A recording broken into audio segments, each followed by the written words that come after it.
2007 онд би нөхөртөөгөө хамтраад танад мотор гэдэг нэвтрүүлэг хийж эхэлсэн. Гэр бүлийн өмнө хий гэж уриалал тэгэл за хамтдаа явахгүй болохгүй маань энэний ард гарахгүй юм байна гэж үзсэн. Гэтэ асар том юмны барьж авсандаа одоо заримдаа айдсан шүү дээ. Агуу том сэдвийг барьж авсан. Ер нь бага охиноо төрөөл бид хоёр ер нь машиндаа хийж аваад тэгэл нэвтрүүлгээ хийгээл явдаг байсан. Тэгээ ямар сайндаа ярьдэн шүү дээ нөгөө танаа энэ охин ч одоо модны охин доо гэж тэгдэг тий. Тэгээд өөрөө ч яг тэр утгаараа ч юм уу мод ургамалд айгүй хайртай, байгальд маш ээлтэй, байгалийн сайханд өөрөө бас аялах дуртай. Маш гоё ингээл тэгээ сурвалжлах хийчихэл тэрнийг ингээд үзэгчдэд хүргээд сууж явах бол үнэхээр кайф шүү дээ.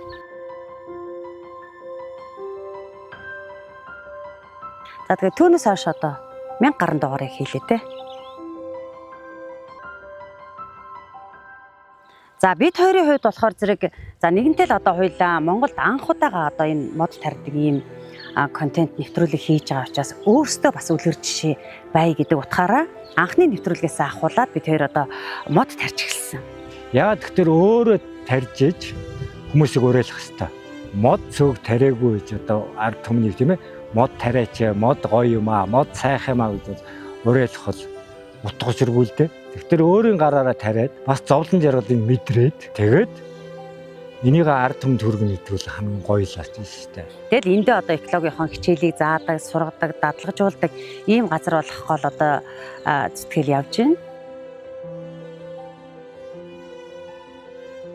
Тэгэхээр манай энэ өрхийн цэцэрлэгт бол маш гоё олон түүхтэй моднууд байгаа л да.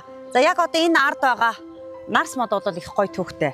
Манай яг танад моторын нэвтрүүлгийн 10 жилийн болоод тэгээд нөгөө тэмдэглээд тэр тэмдэглэж байгаа газараа ингээд айгүй гоё орчин бий болгоод маш гоё ингээд модоор тайзаад чимжсэн. Тэгээд тэр үед маш гоё тийм шинэлэг юм байсан тий. Дандаа нөгөө амьд орчин бий. Одоо амьд модоор л одоо тайзаасчсан анхны тохиолдол үе шинэлэг юм л да. Тэр үедээ шинэлэг юм байсан. Тэгээд тайзаа засцсныхаа дараагаар тэгээд нэг 2 модын ингээд өөрийнхөө өрхийн цэцэрлэгт ингээд тарьсан байхгүй. Тэгээд одоо энэ маань одоо маш гоё сүрлэг гоё болцсон. Тэгээд бас нэг төөх өгүүлж идэг тийм ээ. Дандаа ингээд эрч хүч нэмжээдэг энэ гоё модны нэг бол яахаа аргагүй энэ 2 нарс мод маань байгаа. Миний ганц бас дуртай мод л та. Хайртай мод. Тэр энэ модыг олон хүн тариасаа дүүднээс энэ модыг тарьсан. Тэгээ олон хүн гоё гэрээ гоёосаа. Ягаад гэхээр энэ мод болох тэр одоо эмхтэй мод гэж явдаг. Гоё энергийг ялгаруулдаг. За муу энергийг гаднаас оруулж ирдэг юм модтой. Оросууд гадаадын улсууд бол үндсэндээ бол энэ модыг болох тэр үүдэндээ одоо орж ирэх хаалганаа тэнд застдаг юм мод. За дээр нь болох тэр энэ мод гоё улаан жимс гарна. Гэтэ жимс нь бол идэхгүй. Гоё чимгэлийн зориулттай. За тэр жимснэгт яадын ихтер үндсэндээ болохтой шуудын хоол боддог. Шууд амьтдын хоол. Тэгэхээр хүн мод тарихтаа зөвхөн өөрийгөө бодож одоо гой сайхан харагдахаасаа гадна ан амьтад жигүүртийн шуудыг бас бид нэр бас бодож модыг тарих ёстой. Тэрэндээ бас хоол. Тэрэндээ бас хоол үлдэх ёстой. Гэдэг энэ модыг тарьсан шүү. Тэгээд энэ модлыг бас олон хүн тарьдаг болсон. Энэ модоор бахарх дуртай 2018 онд тарьсан. Тэгэхээр яагаад чим ерөөсөө мод гэдэг бол байгаа орчноо чимдэг маш олон ач холбогдолтой. Тэгээ ер нь бол мод ургамалгүйгээр хүн амьсгалж явхад бол хамгийн хэцүү шүү дээ ер нь бол. Яг сүүлийн 20 жил бол Монголд одоо мод тарих, модыг үржүүлэх, ургуулах, модыг таних, мөн чанарыг ойлгох асуудал дээр хүн ард маань бол анхаарч эхэлж байна. Дэлхийн улсууд болох тэр хувийн цэцэрлэг, хувийн ой тийм ээ ховд өмчтэй хөв залгамжлах гэдэг асуудал бол тавигдсан олон зуун жил болсон юм шүү дээ. Одоо ингээд манай өрхийн цэцэрлэгт бол одоо ихэнх хувийг бол жимсхний мод эзэлдэг байгаа. Ялангуяа алим чавга. Тэгэд ерөөсөө 3 жил энэ хашаанд ургаад л манай Батолд маань бол маш сайхан арчилж ургуулсан. Тэгээд 3 жил болоод жимсээ өгч эхэлсэн. Ялангуяа болохоор нөгөө жимсхний одоо сортууд тэн дундаасаа алимыг одоо хотод сэрүүн бүст нутгшуулна гэдэг гол асуудал байхгүй юу. Тэгээд одоо сэрүүн бүст одоо амьдарч байгаа өрхийн цэцэрлэгтэй байгаа улсуудад энэний агар техникийг боловсруулж яаж одоо өвлжүүлдэг, яаж тарьдیں۔ Одоо үзэгч түмэндээ хүрэхийн үднээс энэ модыг тарьсан. Хоёрдугаарт бол охиндоо зориулж тарьсан. Ааха.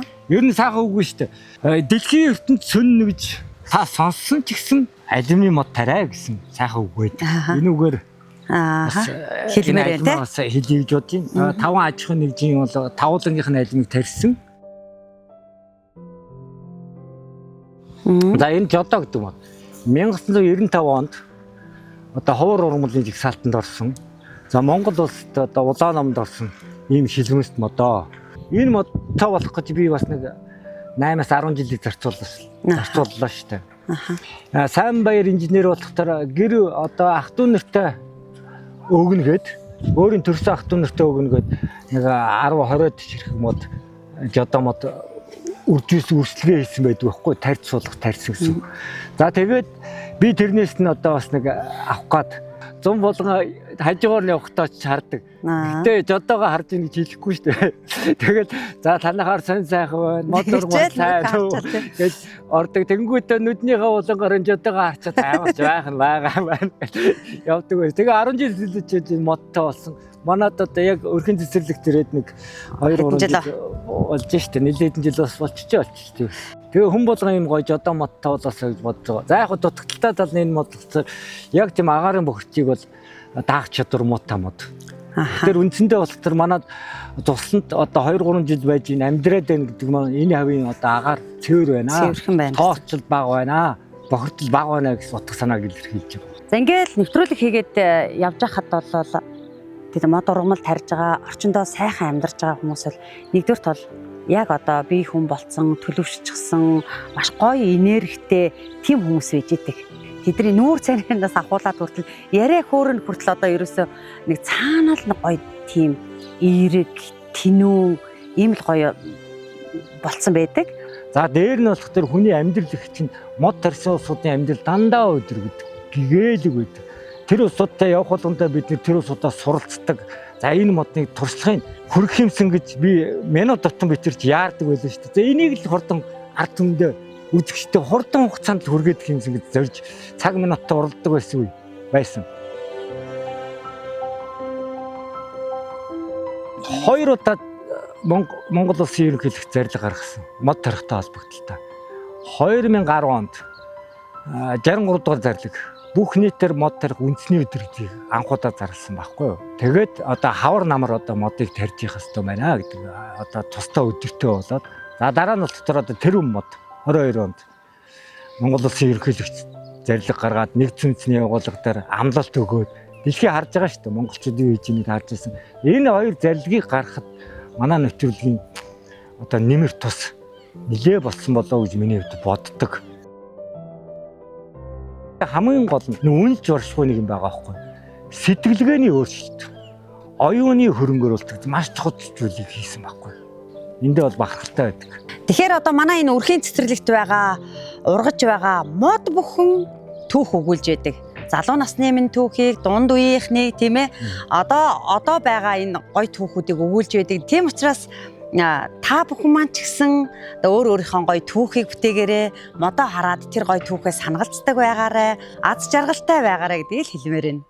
Үнэн л дээ. Мод болгоно өнөөдөр харсан чи бас түүх нэр гоё сэргэж байна тий. Бид нэр бол зөвхөн өнөөдөр өрхийн цэцэрлэг тархицсан модны түүхийг л яриад байгаа шүү дээ. 20 жилийн түүх гэх юм бол бас нэлээд урт хугацаар хаа. Тэгэхдээ хүн өнөөдөр энэ их дэлхийд хүн болж ирчээд одоо гой сайхан түүхийг бүтээхгүй хорвоогоос үтснэ гэдэг бол утга учиргүй юм шүү дээ. Тэгэхээр бол хүн болгон сайхан түүхээ бүтээх хэрэгтэй. Гэхдээ түүхээ мод тарьж ногоон орчинг бий болгож бүтээгээсэй л гэж бодож байна. Сайхан уран бүтээлч сайхан уран бүтээл хийдтэйжлэн мод тарьж байгаас бол сайхан зүйлийг бүтээж үлдэж ийн л гэж байнгын бодож явах хэрэгтэй. Ер нь бол мод тарьсан хүн урт насалдаг, удаан жаргадаг. Хідэн үеэрээ сайхан амьдардаг.